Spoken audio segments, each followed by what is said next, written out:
بسم اللہ الرحمن الرحیم۔ السلام علیکم ورحمۃ اللہ فرح کے ساتھ میں افتخار کاظمی۔ اور امریکی صدر نے ایران کے ساتھ جاری کشیدگی کے حوالے سے ایک اہم اعلان کر دیا ہے۔ امریکی صدر نے آبِ ہرمز میں جہازوں کی نقل و حرکت آج سے بحال کرنے کا اعلان کیا ہے۔ انہوں نے اس کو پروجیکٹ فریڈم کا نام دیا ہے، جس کے مطابق 4 مئی 2026 کو مشرق وسطیٰ کے وقت کے مطابق صبح سے آبِ ہرمز میں پھنسے غیر جانبدار غیر متعلقہ ممالک کے جہازوں کو محفوظ طور پر نکالنے رہا کرنے کی کوشش شروع کریں گے۔ تو یہ اعلان اس وقت سامنے آیا جب ایران کی جانب سے امریکہ کو بھیجی گئی 14 تجاویز کا امریکہ کی جانب سے باقاعدہ جواب دے دیا گیا ہے، اور یہ جواب پاکستان کی جانب سے ایران کو وصول کرا دیا گیا ہے۔ ایران نے اس کی تصدیق بھی کر دی گئی ہے، اس کی تفصیلات بھی آپ کو بتائیں گے۔ لیکن کیا ٹرمپ اب آبِ ہرمز کو بذریعہ طاقت کھولنے کی کوشش کر رہے ہیں، اور کیا آبِ ہرمز کے اندر کوئی جنگ ہونے جا رہی ہے؟ امریکہ آبِ ہرمز میں پھنسے ہوئے جہازوں کو نکالنے کی کوشش کرے گا تو کیا ایران اس کو الاؤ کرے گا؟ امریکی صدر کا کہنا یہ کہ ہم سے کئی ممالک نے درخواست کی ہے، اور اس درخواست کے مطابق ان کے جہاز کافی عرصے سے آبِ ہرمز میں سٹک ہیں۔ ان میں تیل بردار جہاز ہے، ان میں کھانے پینے کی اشیاء ہیں، اور یہ وہ ممالک ہیں جنہوں نے کچھ غلط کام نہیں کیا، یہ نیوٹرل ہے۔ تو انسانی ہمدردی کے تحت وہ ان جہازوں کو بحفاظت نکالنے کی کوشش کریں گے۔ تو سوشل میڈیا پر جاری ان کے پیغام کے مطابق انہوں نے اپنے نمائندوں کو کہا ہے کہ وہ ان ممالک کو بتا دیں کہ ان کے پھنسے ہوئے جہاز اور عملے کو آبِ ہرمز سے نکالنے کی وہ ہر ممکن کوشش کریں گے۔ ہرمز سے جہازوں کی آزادانہ نقل و حرکت کا مقصد ان کمپنیوں اور ممالک کو ریلیف دینا ہے جنہوں نے کوئی غلط کام نہیں کیا۔ دوسری طرف ٹرمپ نے یہ بھی لکھا ہے کہ ان کے نمائندے ایران کے ساتھ بہت مثبت بات چیت کر رہے ہیں، اور ایران سے بات چیت کا یہ عمل سب کے لیے انتہائی مفید مثبت ثابت ہو سکتا ہے۔ تو اب یہ پروجیکٹ فریڈم کیا ہے، اور یہ کیا ہونے جا رہا ہے؟ کیا کوئی بڑی لڑائی ہونے جا رہی ہے؟ امریکہ نے آبِ ہرمز کا محاصرہ کر رکھا ہے، ناکہ بندی کر رکھی ہے، اور ایران نے آفر کی تھی کہ وہ ناکہ بندی ختم کیے بغیر آبِ ہرمز کھولنے کو تیار ہے۔ تو غالباً ایران آبِ ہرمز کھولنے جا رہا ہے، اور جو جہاز وہاں پر پھنسے ہوئے تھے ان کو وہ آبِ ہرمز سے گزرنے کی اجازت دے گا، ان سے ٹیکس بھی وصول نہیں کرے گا۔ اور امریکہ جو آبِ ہرمز سے کسی بھی نکلنے والے جہاز کو روک رہا تھا، واپس بھیج رہا تھا، اور اس میں داخل ہونے والے کسی جہاز کو داخلے سے روک رہا تھا، اب وہ یہ کام نہیں کرے گا۔ یعنی یہ جو ناکہ بندی ہے یہ جزوی طور پر ختم کی جا رہی ہے، جو محاصرہ ہے وہ ہٹایا جا رہا ہے۔ گو کہ امریکہ کی جانب سے اس بات کا باضابطہ اعلان نہیں کیا گیا کہ وہاں سے بحری بیڑے واپس ہوں گے یا نہیں، لیکن ایک بات ہے کہ آبِ ہرمز ایران کی مرضی سے کھلے گی، اور آبِ ہرمز سے جہاز بھی ان کی مرضی سے ہی گزر پائیں گے، کیونکہ آبِ ہرمز کے اندر ابھی تک جو بارودی سرنگیں بچھی ہوئی ہیں وہ صاف نہیں کی جا سکیں۔ تو بڑا رسک ہے آبِ ہرمز سے گزرنے کے لیے۔ ایرانی جہاز یا وہاں کے جو گارڈ ہیں وہ جب تک رہنمائی نہیں کریں گے، ایرانی بحریہ گائیڈ نہیں کرے گی، تو کوئی جہاز وہاں سے نہیں گزر سکتا۔ اور امریکی نیوی اب تک ان مائنز کو ڈسٹرائے کرنے میں ناکام ہو گئی ہے، اور بزور طاقت ایران سے آبِ ہرمز نہیں کھلوائی جا سکی۔ تو مجھے لگتا ہے، ہو سکتا ہے I might be wrong, Trump جو ہے وہ کل سے بم برسانا شروع کر دے، میزائل مارنا شروع کر دے، ان کے طیارے ایرانیوں کے اوپر فائرنگ کرنا شروع کر دے تاکہ آبِ ہرمز کھلوائی جا سکے۔ تو جو ذرائع ہیں وہ یہ بتاتے ہیں کہ ایکچولی دونوں ممالک کے درمیان ایک دوسرے کو ریلیف دینے کا سلسلہ شروع ہو گیا۔ تو یہ دراصل ایک اچھی اور بڑی خبر ہے۔ ٹرمپ جو ہے وہ اب یو ٹرن لے چکے ہیں، جو کہتے تھے کہ ناکہ بندی ختم نہیں کریں گے جب تک معاہدہ نہیں ہوگا، وہ اب ناکہ بندی سے 2 قدم پیچھے ہٹ رہے ہیں۔ اور اس بات کا امریکہ کریڈٹ لینے کی کوشش کر رہا ہے کہ آبِ ہرمز وہ اس لیے کھول رہے ہیں، یا محاصرہ وہ وقتی طور پر اس لیے ختم کر رہے ہیں تاکہ ان ممالک کو فائدہ ہو جن کے جہاز وہاں پہ پھنسے ہوئے ہیں۔ تو امریکی صدر کا یہ کہنا ہے کہ ایران کے ساتھ بات چیت پازیٹیو ہے، اور پچھلے کئی دنوں سے ٹرمپ کوئی زیادہ دھمکی امیز لہجہ بھی اختیار نہیں کیے ہوئے، اور وہ کہہ رہے ہیں کہ انہیں کوئی جلدی بھی نہیں ہے، اور ایران اور امریکہ کے درمیان تجاویز بھی بڑی تیزی سے ایکسچینج ہو رہی ہیں، تو ابھی ان کا رزلٹ ہے۔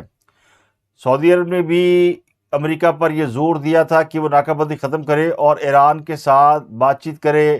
خلیجی ممالک کے کئی ممالک اس بات کے حق میں ہے کہ ایران پر دوبارہ حملہ نہ کیا جائے، کیونکہ رد عمل کے طور پر وہ دوبارہ ان ملکوں پر حملہ کر سکتا ہے، تو بات چیت کے ذریعے معاملے کو حل ہونا چاہیے۔ چین بھی وارننگ دے چکا ہے کہ اگر ٹرمپ نے چائنا آنا تو پہلے معاملہ حل کر کے آئے، اور اس کے علاوہ ایران نے اپنی تمام فضائی حدود کھول دی ہیں، یو اے کے فضائی آپریشن بحال ہو چکے ہیں، خلیجی ممالک میں فلائٹس جو ہے وہ کنٹینیو ہو چکی ہیں، تو اس سے لگتا ہے یو اے کے ایک اوور آل جو امپیکٹ سامنے آ رہا ہے وہ یہ کہ دوبارہ جنگ کا کوئی امکان نہیں، حالانکہ آج ہی ٹرمپ نے صبح یہ کہا تھا کہ ایران پر دوبارہ حملہ ہو سکتا ہے اور حملہ خارج امکان نہیں۔ تو ٹرمپ ہر لمحہ اپنے بیانات کو بدلتے ہیں، تو ان کی جو گفتگو ہے اور ان کا جو کنڈکٹ ہے وہ خاصا مختلف ہوتا جا رہا ہے۔ تو اب وہ دراصل تھوکا ہوا چاٹ رہے ہیں اور ناکہ بندی ختم کر رہے ہیں، اور اس کے لیے دوسرے ممالک کا نام استعمال کر رہے ہیں کہ ان سے بڑی ہمدردی ہے۔ تو یہ ہمدردی امریکہ کو آج یاد آئی ہے جب ایران امریکہ کی تمام تجاویز مان کر ان کے ساتھ بات چیت کے لیے آگے بڑھ چکا ہے۔ تو دراصل امریکہ اپنی کئی باتیں منوانے کے بعد ہی اب پیچھے ہٹ رہا ہے، اور اس کو یہ بھی اندازہ ہے کہ وہ زور زبردستی کچھ نہیں کر سکتا۔ اس کے علاوہ امریکہ کا جو U S S Gerald Ford ہے، بہت بڑا بحری بیڑا ہے، وہ آج واپس روانہ ہو چکا ہے۔ تو اسی سے اندازہ لگایا جا سکتا ہے کہ امریکہ کا کوئی بحری حملہ کرنے کا ابھی ارادہ نہیں، ابھی 2-3 بڑے شپس ان کے سمندر کے اندر موجود ہیں۔ تو میرا خیال یہ کہ ٹرمپ کا جو بڑا اعلان ہے، جس کو اس نے پروجیکٹ فریڈم کا نام دیا ہے، کہ میں دنیا کے جو جہاز آپ نے ہرمز میں پھنسے ہیں ان کو نکالنے کے لیے جا رہا ہوں، وہ دراصل اپنا تھوکا ہوا چاٹ رہا ہے، اور ایران خیر سگالی کے طور پر یہ جہاز ریلیز کرنے جا رہا ہے۔ اور اس نے کہا بھی تھا، یہ آخری پیشکش اگر آپ کو یاد ہو، یہ میں نے آپ کے ساتھ شیئر بھی کی تھی، کہ ایران نے کہہ دیا کہ ناکہ بندی ختم نہ بھی کی جائے تو بھی ایران آبِ ہرمز کھولنے کے لیے تیار ہے، بس گارنٹی اس بات کی چاہیے کہ دوبارہ حملے نہیں ہوں گے۔ تو ایران کو اس بات کی شورٹی دے دی گئی کہ اب امریکہ ان پر حملے کرنے کا کوئی ارادہ نہیں رکھتا، اور جو معاملات ہیں وہ طے کر لیے جائیں۔ خاص کر جو یورینیم والا معاملہ ہے، اس کے حوالے سے ایران نے پھر واضح کیا کہ انہوں نے کوئی ٹائم لائن، کوئی ٹائم فریم نہیں دیا، لیکن وہ بات چیت پر آ سکتے ہیں۔ اور یہ جو ناکہ بندی ختم کی جا رہی ہے، اسی بات کا تسلسل ہے جو 2 روز قبل ایران کے نائب وزیر خارجہ نے کہی تھی کہ وہ اسی ہفتے اسلام آباد میں امریکہ کے ساتھ دوبارہ بیٹھنے کے لیے تیار ہے، اور ایران نے پھر کہہ دیا ہے کہ ثالثی کے لیے پاکستان کے علاوہ اور کوئی ملک نہیں کام کر رہا، اور نہ ہی کسی اور ملک کے ساتھ ہماری گفت و شنید چل رہی ہے۔ باقی ممالک کے ساتھ ایران کی جو گفت و شنید چل رہی ہے، اس کے حوالے سے اطلاعات یہ ہیں کہ ایران جی سی سی ممالک سے رابطے کر رہا ہے، اور چونکہ ایران کے امریکہ کے ساتھ معاملہ طے ہو جائیں گے، اس کے بعد وہ خلیجی ممالک جو ان سے ناراض ہیں ان کے ساتھ اپنے تعلقات ٹھیک کرنے کی کوشش کر رہا ہے، کیونکہ یہ سارے ممالک اس کے ہمسائے ہیں، اور وہ بتانے کی کوشش کر رہا ہے کہ عرب ممالک پر جو حملہ ہے اس نے مجبوری کی وجہ سے کیا ہے، کیونکہ ان کی سرزمین امریکہ استعمال کر رہا تھا۔ تو اب جی سی سی ان کی لاجک قبول کرتے ہیں نہیں کرتے، لیکن ظاہر ہے ہمسایوں کے ساتھ زیادہ دیر تعلقات خراب نہیں رکھے جا سکتے۔ تو ماسوائے متحدہ عرب امارات یا بحرین کے ایران کے خلیجی ممالک کے ساتھ تعلقات بہتر ہیں اور بہتر ہونے جا رہے ہیں۔ ان میں قطر، سعودی عرب اور کویت کے ساتھ ان کے تعلقات کافی بہتر ہے، اور عمان پہلے ہی ایران کے ساتھ ایک اچھے ریلیشن شپ کے طور پر ہے۔ دوسری بڑی خبر 14 نکاتی تجاویز کے حوالے سے ہے جو ایران نے امریکہ کو بھیجی تھی، اور پھر پاکستان کے ذریعے امریکہ نے جواب ایران کو واپس دے دیا ہے۔ ایران کی وزارت خارجہ کے ترجمان نے سرکاری ٹی وی کو بتایا کہ ہم نے تجاویز بھیجی تھی، واپس آ گئی ہیں، اور جو اس کے اوپر آبجیکشن لگے ہیں یا جو ایکسیپٹ ہو گئی ہیں اس کے اوپر اب بات ہو رہی ہے۔ تو انہوں نے جو اہم چیز بتائی وہ یہ کہا کہ جوہری معاملہ 14 نکاتی تجاویز میں شامل نہیں ہے۔ بعض میڈیا اداروں کی جانب سے جو کہا گیا، خاص کر امریکن میڈیا کی جانب سے، کہ ایران 15 سال کے لیے جوہری سرگرمی سے دستبردار ہو سکتا ہے، اور آپ نے ہرمز میں ممکنہ طور پر امریکہ ایران کے تعاون سے بارودی سرنگیں ہٹا سکتا ہے. تو دونوں باتیں انہوں نے غلط قرار دے دی ہیں اور کہا کہ ایسا کچھ نہیں ہے. تجاویز جو امریکہ نے ایکسیپٹ کی ہیں اور جن پر ایران کا اعتراض ہے اس پر ہم ورکنگ کر رہے ہیں اور اگلے 1-2 دن میں اس پر واضح لائے عمل دیں گے. تو اچھی خبر ہے جناب کہ آپ نے ہرمز بھی اب خالی ہونے جا رہی ہے اور اس میں پاکستان کا کردار بہت شاندار ہے. اس کے علاوہ تحریک انصاف کے ووٹر سپورٹر کارکنوں کو بڑی مبارک ہو. ان کی جو امی اول ہے جمائمہ خان وہ شادی کرنے والی ہیں اور یوتھیوں کو جلد نئے ابو مل جائیں گے اور وہ اس بات پر خوشیاں بھی منا رہے ہیں. اور اس کا تعلق شاید کسی رائل فیملی سے ہے، حالانکہ ہے نہیں، مگر یوتھیا اس سے نیچے سوچ نہیں سکتے. یوتھیا سوچ یہ کہتی ہے کہ یہ سب امی اول جمائمہ خان کی سوچی سمجھی اسکیم ہے اور جمائمہ جو شادی کر رہی ہے دراصل عمران خان کو رہا کرانے کے لیے کر رہی ہے. حکومت اس معاملے میں پھنس جائے گی، اس چال کے اندر آ جائے گی. اور یہ انہی کا کہنا ہے کہ جمائمہ خان ایک ہوشیار خاتون ہے. وہ اپنے شادی کے کارڈ برطانوی شاہی خاندان کے ذریعے پاکستان کو بھجوائیں گی اور جس کو دعوت نامہ ملے گا وہ شاہی خاندان کا مہمان ہوگا. چونکہ پاکستان آج بھی کامن ویلتھ کا ممبر ہے تو اس صورت میں شاہی فرمان کی انکاری نہیں کر سکتا. تو دعوت نامہ کس کو اور کب آتا ہے، حکومت کیا کرتی ہے، تو انہیں اس بات کا بڑا انتظار ہے. یعنی آپ اس بات سے اندازہ لگا لیں کہ کس قسم کی احمقانہ سوچ کے لوگ ہیں یہ. اللہ تعالیٰ نے ہم پر بڑی مہربانی کر دی ہے کہ کم از کم اس قسم کی سوچ کے لوگوں کو ایک ہی سیاسی جماعت میں اکٹھا کر دیا ہے اور اس کے لیے عمران خان کا بھی شکریہ. ورنہ ہمیں سمجھ نہ آتی کہ ملک کے اندر کون سے ایسے طبقات ہیں یا لوگ ہیں جو اس قسم کی حماقت خیزیاں کرتے ہیں. تو ان کا خیال یہ کہ دعوت نامہ عمران خان کے نام آئے گا اور اس دعوت نامے کی بنیاد پر حکومت ان کو جیل سے نکالنے کی پابند ہوگی. برطانیہ کو انکار نہیں ہو سکے گا. جس طرح یہ عمران خان کو آکسفورڈ یونیورسٹی کا کئی مہینے تک خیالی چانسلر بنانے کی کوشش کرتے رہے یا پھر انہیں امن کا نوبل انعام دلانے چلے تھے، یہ بھی اسی قسم کا شیخ چلی کا ایک خواب ہے جو یہ پسند کرتے ہیں کہ ان کو کوئی نہ کوئی ابو میسر ہے. تو دراصل تحریک انصاف تبدیلی نہیں چاہتی بلکہ نیا ابو چاہتی ہے. تحریک انصاف کی بنیاد بھی رکھنے والے ابو جی تھے، پھر ان کو لانے والے بھی ایک ابو جی تھے جو قوم کے باپ بھی کہلائے، جن کا نام جنرل باجوہ. اس کے بعد کئی ابو بنے، کبھی سپریم کورٹ کا کوئی چیف جسٹس بن گیا اور کبھی امریکہ کے جو صدر ہے ٹرمپ ان کو ابو بنانے کی کوششیں کی جاتی رہیں. لیکن یہ تو ٹرمپ ہیں جنہوں نے یہ عہدہ قبول کرنے سے انکار کر دیا.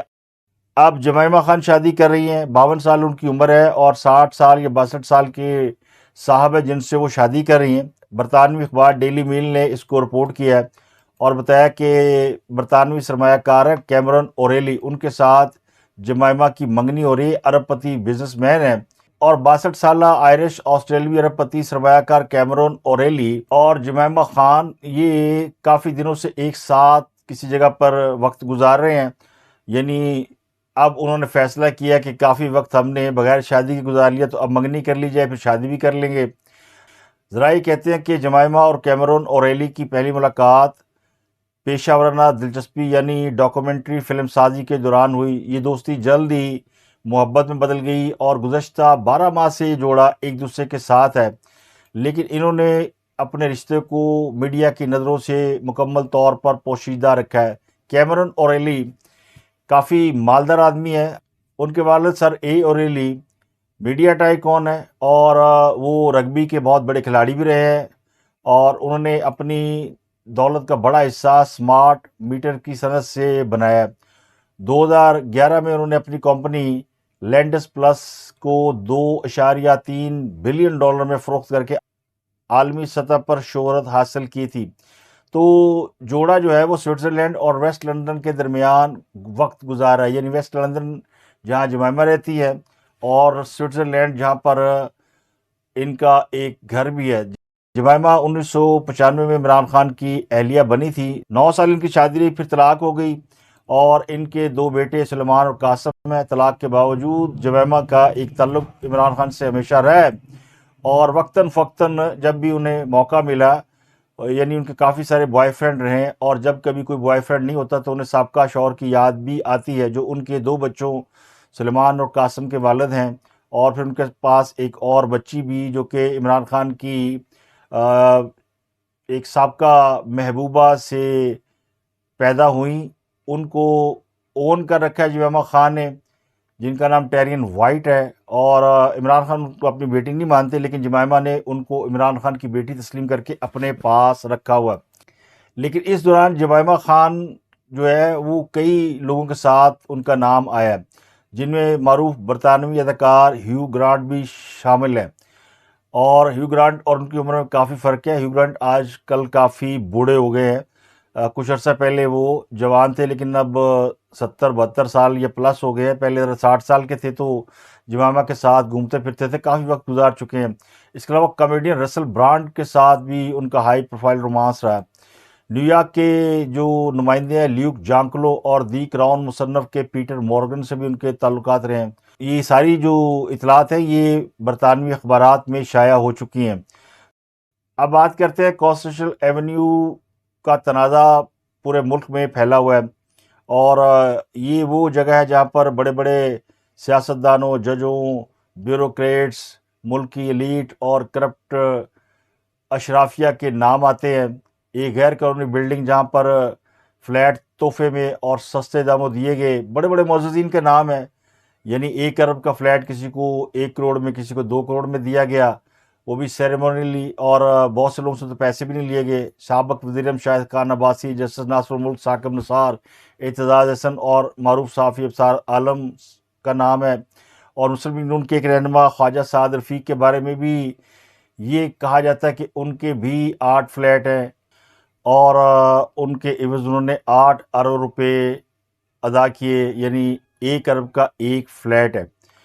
انہوں نے اس بات کی تردید کی، مگر ان کے حوالے سے حفصہ گیلانی ایڈوکیٹ نے ایک ٹویٹ کیا اور کہا کہ خواجہ سعد رفیق صاحب نے یہ مان لیا کہ یہ فلیٹ ان کے مینیجر نے خریدے، اور ان کے نام، دستخط اور شناختی کارڈ کا استعمال کیا، اور بعد میں یہ فلیٹ ان کے نام پر منتقل کیے گئے۔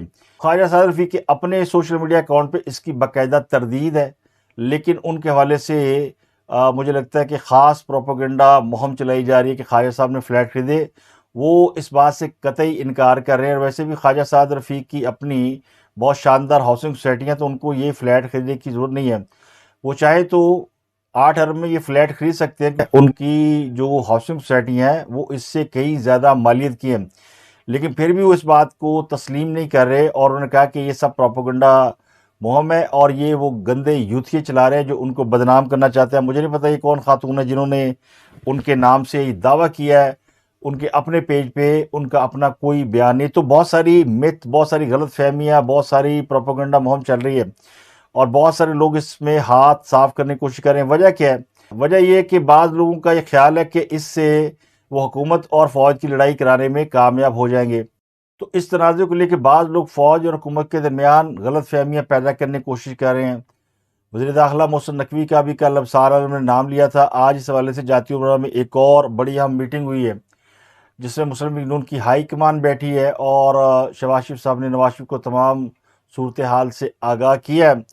تو انہوں نے بہرحال اس معاملے کو امیکیبلی حل کرنے کا کہہ دیا ہے، اور یہ بھی کہا ہے کہ اگر کوئی اس معاملے میں غلط کام ہوا ہے تو پھر اس کو یقینی طور پر درست کرنے کی کوشش کی جائے، اور جو عدالت نے کہا ہے اس کے احکامات پر عمل ہونا چاہیے۔ جو لوگ ان کا نام لے کر کسی اور کو سنب کرنے کی یا ملائن کرنے کی کوشش کر رہے ہیں تو ان کو بھی روکا جائے، ان کو سمجھایا جائے، یعنی انڈائریکٹلی ان کا ابصار عالم کی طرف اشارہ تھا، اور اطلاعات یہ کہ ابصار عالم صاحب نے کوشش کی کہ ان سے بات ہو جائے، ان سے ملاقات ہو جائے، لیکن ان سے بات نہیں ہو سکی۔ لیکن اس معاملے کو اب دبانے کی بھی کوشش کی جا رہی ہے۔ لیکن ابصار عالم صاحب نے اس حوالے سے جو دعویٰ کیا تھا کہ محسن نقوی صاحب نے رینجر کو بھیجا تھا قبضہ لینے کے لیے، اور یہ رینجر انہوں نے غیر آئینی طور پر بلائی تھی، وہ اس کے مجاز نہیں تھی، تو یہ خبر بھی آج غلط نکلی ہے، رینجر وہاں پر گئی نہیں۔ ایک اور بڑی اہم خبر جاوید چوہدری صاحب کے حوالے سے، جن کا شمار ملک کے نامور صحافیوں میں ہوتا ہے، ٹی وی پر ایک کامیاب شو کیا کرتے تھے، ایک کامیاب یوٹیوبر ہیں، یومیہ 2 سے 3 ویلاگ کرتے ہیں، لاکھوں لوگ سنتے ہیں انہیں۔ انہوں نے فرمایا کہ ملک میں لوڈ شیڈنگ کی سب سے بڑی وجہ موبائل فون کے چارجر ہیں۔ 25 کروڑ کے ملک میں 18 کروڑ لوگوں کے پاس موبائل فون ہے، آدھا یونٹ یومیہ استعمال کرتے ہیں، جس کا مطلب یہ کہ 9 کروڑ یونٹ بجلی روزانہ استعمال کی جاتی ہے۔ انہوں نے یہ بتایا کہ جب موبائل چارج ہو جاتا ہے اور چارجر پلگ میں لگا رہتا ہے، یعنی ساکٹ میں لگا رہتا ہے، تو پھر وہ یونٹ کنزیوم کرتا ہے۔ اس بات پر سوشل میڈیا پر کافی بحث ہے، ان کے بیان کو لے کر کافی لوگ ان پہ تنقید کر رہے ہیں، مذاق اڑا رہے ہیں کہ یہ ہمارے ملک کے دانشور ہیں جو لوڈ شیڈنگ کی وجہ موبائل فون چارجر کو بتا رہے ہیں۔ اب لاکھوں لوگ انہیں روزانہ سنتے ہیں۔ تو کل ابصار علم خبروں میں چھائے ہوئے تھے، آج جاوید چودھری چھائے ہوئے ہیں۔ تو اب آپ دیکھ لیں ہمارے ملک کے دانشوروں کا کیا حال ہے کہ ان کی علمی قابلیت کیا ہے، لیکن پھر بھی لاکھوں لوگ ان کو سنتے ہیں۔ اور اسی لیے سیاڑے کہتے ہیں کہ اگر چاہت علی خان پاپولر ہو سکتا ہے تو کوئی بھی پاپولر ہو سکتا ہے۔ بڑی خبر ہے کہ اسلام آباد ہائی کورٹ میں پاکستان تحریک انصاف عمران خان کا ایکس اکاؤنٹ بند کرنے اور بشرا بی بی کو ذاتی مالی تک رسائی کے لیے دائر درخواست آج سماعت کے لیے مقرر کر دی گئی ہے۔ جسٹس ارباب محمد طاہر دونوں درخواستوں پر سماعت کریں گے، جہاں اڈیالہ جیل کے حکام پہلے ہی اپنا جواب جمع کرا چکے ہیں۔ عدالت نے دیگر فریقین کو بھی اپنا جواب جمع کرانے کی ہدایت کی ہے۔ عمران خان کے وکیل سلیمان اکرم راجہ اس کیس کی پیروی کر رہے ہیں، وہ پیش ہوں گے۔ عدالت نے کیس کی مشاورت کے لیے سلیمان اکرم راجہ کو بانی سے ملاقات کی اجازت دی تھی، لیکن عدالتی حکم کے باوجود سلیمان اکرم راجہ کی عمران خان سے ملاقات نہیں ہو سکی۔ تو آج عدالت میں وہ اس بات کی دہائی دیں گے کہ ان کو عمران خان سے ملنے نہیں دیا جا رہا۔ اس کے علاوہ عمران خان کی اہلیہ بشرا بی بی کی بیٹی کی درخواست کو اسلام آباد ہائی کورٹ رجسٹرار آفس نے نمبر الاٹ کر کے سماعت کے لیے مقرر کر دیا ہے۔ ان کی بیٹی نے بشرا بی بی تک ذاتی معالج کی رسائی کی درخواست کی ہے۔ جماعت اسلامی نے کے پی کے اندر ایک بڑا جلسہ کیا، اتوار کا روز ہے تو کبھی وہ کراچی میں کبھی کسی اور شہر میں بڑا جلسہ کر لیتے ہیں، تو اس بار انہوں نے کے پی کے کا انتخاب کیا ہے اور وہاں پر انہوں نے حکومت اور پی ٹی آئی دونوں کے لتے لیے اور کہا کہ صوبائی حکومت بھی وفاقی حکومت کی طرح ناکام ہے، گڈ گورننس محض نعروں تک محدود ہے، اور کے پی کے میں 14 سال سے ایک ہی جماعت کے اقتدار میں ہونے کے باوجود عوام سے تعلیم اور بنیادی سہولتوں سے محروم ہے۔ انہوں نے کہا کہ موجودہ حکومت نے 4 برسوں میں قرضہ 55,000 ارب روپے سے بڑھا کر 85,000 ارب تک پہنچا دیا ہے۔ روزانہ 20,000 کے قرضے لیے جا رہے ہیں، اور انہوں نے پی ٹی آئی کے کارکنوں کہا کہ وہ پی ٹی آئی چھوڑے، جماعت اسلامی کے ساتھ چلے۔ جماعت اسلامی ملک بھر میں 50 لاکھ ممبر اور 50,000 عوامی کمیٹیاں قائم کر کے اس ظالمانہ نظام کو جڑ سے اکھاڑ پھینکے گی۔ تو جماعت اسلامی جناب نئی آب و تاب اور نئی چمک دمک کے ساتھ آ رہی ہے، اور اب پی ٹی آئی کو آفر بھی کر رہی ہے کہ وہ پی ٹی آئی کا متبادل پلیٹ فارم بن سکتی ہے۔ تو اب دیکھتے ہیں کہ پی ٹی آئی کے کتنے لوگ ان کے اس بات پر رسپانس دیتے ہیں۔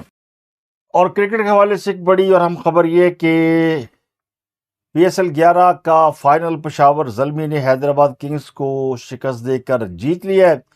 حیدرآباد کنگز جو 5 میچز ہار کر اس ٹورنامنٹ میں کم بیک کرنے والی وہ ٹیم تھی، فائنل تک پہنچی، لیکن فائنل میں آ کر کولیپس کر گئی۔ لاہور کے قذافی اسٹیڈیم میں یہ میچ کھیلا گیا۔